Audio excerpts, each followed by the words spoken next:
Well, hey, it's December 28th there, Monday, and you guys got me all hopped up on the Pacquiao Mayweather fight. I almost didn't get to this one, but January 30th, there's a little bit of a little shindig going on there. A little fisticuff's going to happen. Yeah, between Sugar Shane Mosley and Andre Berto. Yeah, old lion against the young lion. And I'm gonna break down the fighters. Then I'm gonna give my prediction for this fight that's on January 30th. Again, it's January 30th. So I've been told. Okay, first I'll break down Andre Berto. Then I'll go over to Shane Mosley. Then I'll give my prediction. Okay, you ready? Let's go. All right, Andre Berto, 25-0, with 19 knockouts. We know he's fast. We know he's a very good boxer. Not super experienced in the ring. He did really well in his first 17 fights or so by knocking everybody out, knocking the crap out of them. So he didn't really get that savvy ring veteran experience and that nature. As a matter of fact, his only 3 of his last 7 fights have ended in knockouts. So when you look at a guy that's, has 25 wins, 19 by knockout, and you're like, wow, 4 of his last 7 have went the distance. You see what I'm saying? A lot of his last 3 have went the distance. So, as he's getting up in the competition, his fights are going the distance. He's not knocking out the better fighters, is what's happening. We see this happen a lot.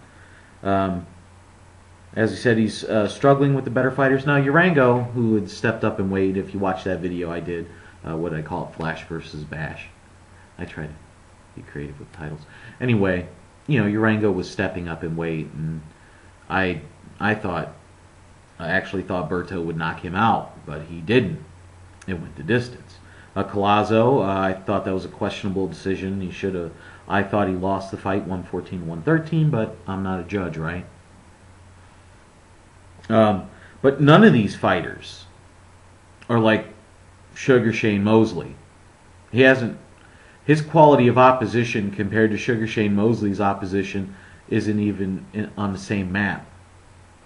You got to buy the one from Lithuania, and maybe you find his opposition over there, but it's not in this map.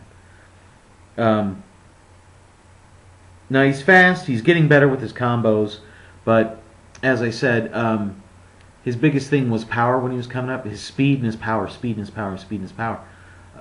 Does he really have that true like welterweight power? Does he have that start you out like top flight guys? We know he has a great uppercut. I mean, we know he has a decent chin. He works the body very well. But does he have that power? I mean, I've seen, the guys that he's knocked down or stopped, but they weren't top guys. We don't know how great their chin was because they hadn't fought top guys. See what I'm saying? Something about those dudes. Anyway, we know he gets wild when he gets hit. He starts swinging a little wild, and he still moves straight back, which is a very dangerous thing. Because when you move straight back, there's nowhere for you to go. If you step to the side, you can move around, either whatever side you go to.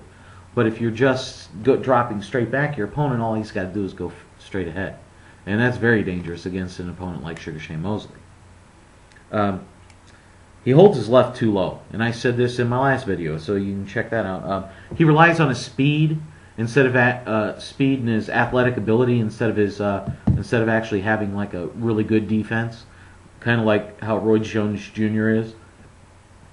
And as it starts to fade, Roy Jones gets hit a lot. Now he drops his left when he throws his right in his uppercuts. And he gets hit a little bit too much for me. Urango got a lot of shots in on him, and he was a slow fighter, or a slower fighter. Nowhere near the speed of Mosley.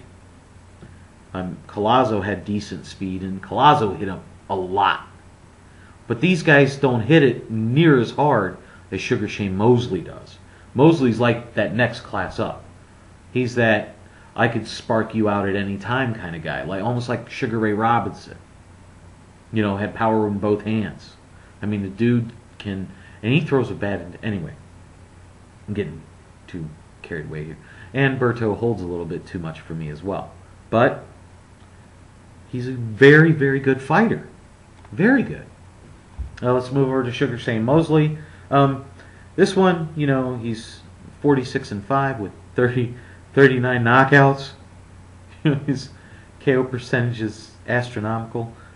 He's a young 38, I think, you know, but that all depends on what fighter we're going to see. Are we going to see the one that struggled and got the knockout over Mayorga in the 12th round, looked really bad?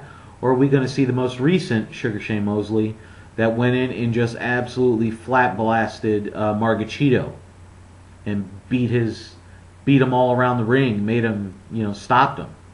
Is that the Mosley we're going to see? See, you don't know.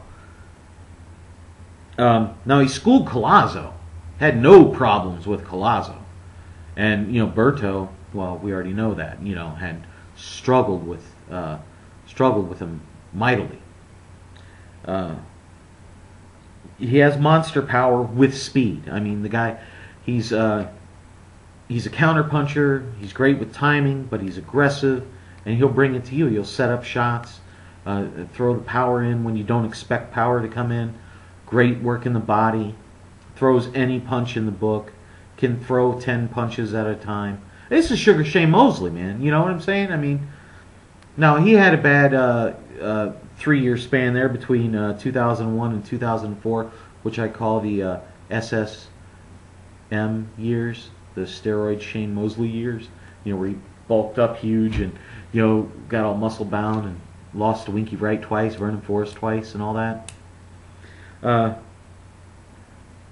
He's fought the best, and ODLA, Oscar De La Hoya, say what you want about him, but back in the day he was a beast. Winky Wright, he fought Cotto, Vernon Forrest. I mean, you look at his record and the people he's fought, he hasn't ducked anybody. He's fought them all and beat pretty much all of them too. He's a natural 147-pound guy. I mean, he can fight the 154, not a problem. I mean, he's a solid dude for his weight. He's more experienced than Berto by far.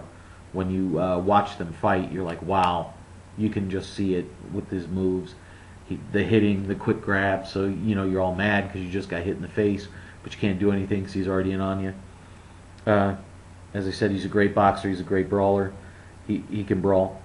He's fast with the head and the footwork. He works the body well. He gets wide a bit too much and reaches because he's thrown with so much power sometimes.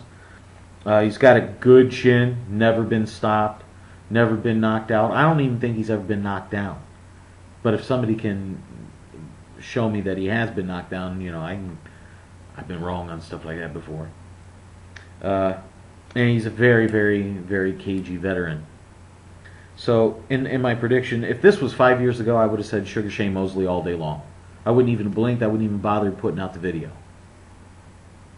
But a 38-year-old Mosley is still better than anybody Berto has ever been in the ring with. I think his speed and Mosley's speed will be too much for Berto. Berto gets hit way too much for me to like, especially against a guy of Mosley's caliber. Wow. Can you imagine Berto getting hit as much as Collazo hit him? I don't think Berto will make it to the final bell. That's my prediction. Is I think Berto gets stopped in about the 10th, maybe the 11th round. I just think it'll be way too much for him, and I don't think he really hits. I mean, I know he hits hard, but I think Mosley's been hit a lot harder by a lot better guys. Maybe not better, but with more power. You know what I mean? So that's my prediction. I think Sugar Shane Mosley wins this fight, 11th round knockout. Okay? All right, there you guys have it. Hope you all are having a blessed holiday season. This is Bigragu. I'm out.